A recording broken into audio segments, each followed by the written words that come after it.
Welcome to the commerce achiever platform. इस video के through हम कंटिन्यू कर रहे हैं कैपिटल गेन का चैप्टर अंडर इनकम टैक्स। इस वीडियो के थ्रू हम जो कवर करने जा रहे हैं टॉपिक वो है इंश्योरेंस कंपनसेशन। ठीक है, इंश्योरेंस कंपनी से जो हमें कंपनसेशन मिलती है उसका क्या प्रोविजन है as per section 45 clause 1A। ठीक है, किस वजह से हमें कंपनसेशन मिलेगी, क्या ऐसा होगा जो एसएससी को कंपनसेशन मिलेगी, तो कॉजेस क्या होंगे, कारण क्या होंगे इसके, वो देखते हैं। आई होप आपको ये रिकॉल हो कि ये एक एक्सेप्शन था for the year of the transfer. याद नहीं है तो उस वीडियो को फिर से जाके देखिए और रिवाइज कर लें। ठीक है, कॉजेस क्या हो सकते हैं। पहला कॉज कि फ्लड की वजह से कुछ नुकसान हुआ हो आपके कैपिटल एसेट का और आपको इंश्योरेंस कंपनसेशन मिल रही है। फ्लड हो, टाइफोन हो, हुरिकेन हो, साइक्लोन हो, अर्थक्विक हो, ठीक है, या कोई भी नेचर के द्वारा कुछ ऐसा जो सिचुएशन आता है, पॉलोविजन आता है। ठीक है, और क्या कारण हो सकते हैं कि आपके कैपिटल एसेट का नुकसान हुआ हो, कोई रॉयट हुई हो उस वजह से, या कोई सिविल डिस्टर्बेंस हुआ हो उस वजह से आपका कैपिटल एसेट का नुकसान हुआ हो और इंश्योरेंस कंपनी आपको कंपनसेशन भी कर रही है। थर्ड क्या केस हो सकता है, फायर के थ्रू। फायर भी एक्सीडेंट होना चाहिए। ठीक है, एक्सीडेंटल फायर हो रहा है या एक्सप्लोजन हो जा रहा है किसी प्रकार का। आप रिसेंट न्यूज़ में देखेंगे तो हो सकता है ये क्वेश्चन आ जाए कि आपके रिसेंट न्यूज़ में क्या चल रहा है, कहीं पे कोई एक्सप्लोजन हो गया हो। क्या इंश्योरेंस कंपनसेशन से कैपिटल एसेट मिलेगी? That's a very important point that can be asked in your question. ठीक है, तो उस केस में जो कैपिटल एसेट से लॉस हो रहा है तो इंश्योरेंस कंपनी जो है हमें कंपनसेशन पे करती है, वो इस एरिया में कवर हो जाएगा। नेक्स्ट, कोई enemy, any enemy, there is no list, sorry, there is no list. कोई एनिमी से कोई एक्शन ले रहा है एनिमी, ठीक है, या एनिमी से कम्बैट करने के लिए या कोई वॉर वगैरह हो रहा है। ठीक है, वॉर डिक्लेयर हो रही है नहीं हो रही है, दोनों क्राइटेरिया कवर होते हैं। तो एक्शन बाय एन एनिमी और action taken to combat enemy, यानी मीट आउट करने के लिए। ठीक है, चाहे वॉर डिक्लेयर हुई हो या नहीं हुई हो। ठीक है, देयर इज नो क्राइटेरिया कि वॉर डिक्लेयर होना जरूरी है। उस केस में भी कोई कैपिटल एसेट का नुकसान हो रहा है तो आप इंश्योरेंस कंपनी से कंपनसेशन रिसीव करते हैं, तो वो इस क्लॉज में कवर होगा।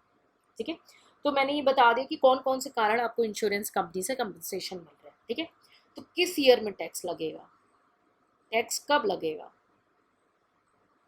ठीक है, किस ईयर में टैक्स लगेगा आप ये देखोगे। ठीक है, तो कोई भी आपको प्रॉफिट अराइज हो रहा है, कोई भी गेन हो रहा है, ठीक है, जो आपको कंपनी से, सपोज करो कई बार इंश्योरेंस कंपनी आपको मनी पे करती है और कई बार कोई अदर एसेट भी दे सकती है वो। ठीक है, सो एनी प्रॉफिट और gain arising from the receipt of any kind of money, ठीक है, और एनी अदर, ठीक है, वो उस ईयर में होगा जिस ईयर में आपको पैसे मिलेंगे। ठीक है, रिसीव्ड, जिस ईयर में आपको इंश्योरर से यानी इंश्योरेंस कंपनी से पैसे मिलेंगे। ठीक है, तो एक तरीके से ये रिसिप्ट बेसिस में टैक्सेबल होगा। तो अब आपको आई होप याद आ गया हो ये एक्सेप्शन है हमारी टैक्सेबिलिटी का। ठीक है, कैसे कैलकुलेट करेंगे कैपिटल गेन देख लेते हैं, एक ब्रीफ एग्जांपल भी कर लेंगे, डोंट वरी। कैपिटल गेन कैसे करेंगे, आपको कंसिडरेशन जो मिलेगी, कंसिडरेशन रिसीव होती है ना इसमें, तो कोई अगर एसेट मिल रहा है तो उसकी फेयर मार्केट वैल्यू होगी, और नहीं तो कोई मनी मिल रही है मॉनेटरी फॉर्म में कुछ मिल रहा है तो वो उसकी एग्जैक्टली मनी। कौन सी डेट की फेयर मार्केट वैल्यू लेनी है, फेयर मार्केट वैल्यू लेनी है डेट ऑफ रिसिप्ट की, जिस दिन में आपको मिल रहा है। ठीक है, तभी तो बोलते हैं ना लेस, क्या था एग्जाम याद करिए, वो लेक्चर्स को नहीं याद आ रहा है तो प्लीज़ बैक में जाके देखिए। एक्सपेंस ऑन ट्रांसफ़र, कोई एक्सपेंस हुआ हो तो ये आपका आ जाएगा नेट सेल कंसिडरेशन, है ना। और अब आप इसमें से लेस क्या कर देंगे, आपकी कॉस्ट ऑफ एक्विजिशन या इंडेक्स्ड कॉस्ट ऑफ एक्विजिशन, जो भी आपका केस हो रहा हो। ठीक है, बैलेंस आपका हो जाएगा कैपिटल गेन। ठीक है, इंडेक्सेशन जो होगी वो कब होगी, फ्रॉम डेट ऑफ एक्विजिशन, ठीक है, फ्रॉम डेट ऑफ एक्विजिशन से लेके टू ईयर ऑफ डैमेज या डिस्ट्रक्शन, जब एसेट हमारा नुकसान हो रहा है। ठीक है, कई स्टूडेंट ना रटने बैठ जाते हैं कि इंडेक्सेशन डैमेज तक है और हमें जो एफएम लेना है वो रिसिप्ट की लेनी है, इसको रटेंगे। रटना नहीं है, अंडरस्टैंड करिए कि आपको जब पैसे मिलेंगे तभी तो आप टैक्स पे करोगे इंश्योरेंस कंपनी से। तो इसीलिए मनी जब उस समय की ले रहे हो तो एसेट की एफएमवी भी उसी समय की लोगे जिस दिन को पैसे रिसीव हो रहा है। ठीक, अब इंडेक्सेशन क्या होता है, आपका इन्फ्लेशन से एडजस्टमेंट होता है। तो मैंने क्या बोला कि ये जो इंडेक्सेशन है इन्फ्लेशन का एडजस्टमेंट है, तो जब एसेट बची नहीं उसके बाद का तो इन्फ्लेशन कोई मायने नहीं रखता ना। तो जिस डेट को आपका कम एसेट डिस्ट्रक्ट हो रहा है, डैमेज हो रहा है, वो आपका लास्ट ईयर हो जाएगा, वो लास्ट प्रीवियस ईयर होगा जिसका आपको, जहाँ तक आपको इंडेक्सेशन लेना है। ठीक है, डेप्रिशिएबल एसेट यानी कोई कैप एसेट है जो डेप्रिशिएट होता है।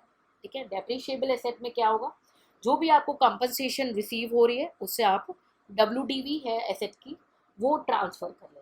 ठीक है, और डेप्रिशिएशन एसेट में हमेशा क्या आता है आपका, शॉर्ट टर्म कैपिटल गेन होता है। डेप्रिशिएबल एसेट में क्या होगा, शॉर्ट टर्म कैपिटल गेन होगा या शॉर्ट टर्म कैपिटल लॉस होगा। डेप्रिशिएबल एसेट में हमेशा यही होता है। और आप अगर इंडेक्सेशन वाला लेक्चर रिकॉल करेंगे तो डेप्रिशिएबल एसेट में कभी भी इंडेक्सेशन नहीं मिलता। ठीक है,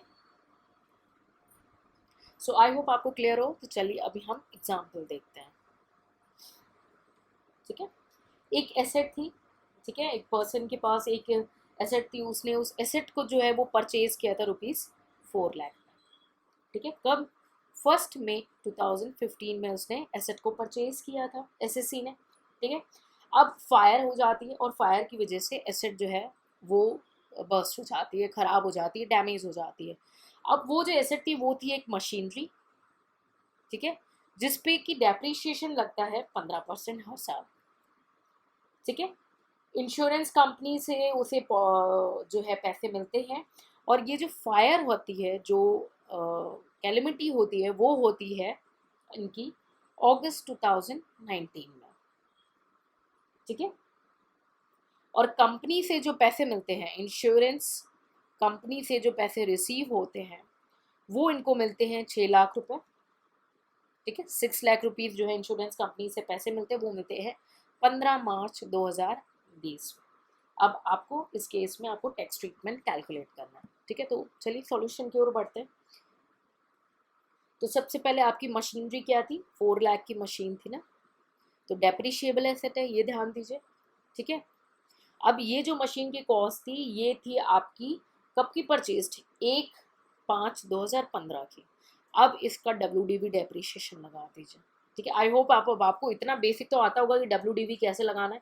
तो हर साल आपने 15% WDV लगाना है। ठीक है, 2016 में लगाना है, ठीक, 17 में लगाना है, 18 में भी लगाना है। ठीक है, फिर 19 में लगाना है। ठीक है, और आपका WDV आपका आ जाएगा ऑन 1 अप्रैल 19 में। ठीक है, कितना, अभी ये कैलकुलेट कर लीजिएगा, 2,08,802। ठीक है, 15%, सब 15% है, अगर कुछ एरर हो तो देख लेंगे। WDV आई होप इतना बेसिक आपका क्लियर होगा। WDV लगा दिया, आपकी WDV आ गई। अब कैसे कैलकुलेट करेंगे, आपकी जो कंपनी से पैसे मिले हैं, कंपनसेशन जो आपको रिसीव हुई है वो ये 6 लाख रुपए। ठीक है, लेस, अब ये तो डेप्रिशिएबल एसेट है तो इस केस में क्या आएंगे, WDV of machinery on date of destruction. Destruction कब हो गया था, अगस्त 2019 में। तो on the date of destruction ले लिया, कितना हो गया, 2,08,802। बैलेंस आपका 391,198 हो गया शॉर्ट टर्म कैपिटल गेन, क्योंकि डेप्रिशिएबल एसेट्स में कभी इंडेक्सेशन नहीं होता और वो always short term capital gain या शॉर्ट टर्म कैपिटल लॉस होते हैं। ठीक है, तो आपको प्रोविजन बहुत अच्छे से समझना है। देखिए न्यूमेरिकल तो n number of the numericals बन सकते हैं। टैक्सेशन का सबसे बेस्ट पॉइंट क्या है कि अगर आपको प्रोविजन बहुत स्ट्रांग क्लियर है, फिर प्रोविजन आपके माइंड में बिल्कुल सेट है, यानी मेमोराइज्ड हो चुके हैं, उसके बाद ही आप न्यूमेरिकल करेंगे, तभी आपका कॉन्फिडेंस बूस्ट होगा।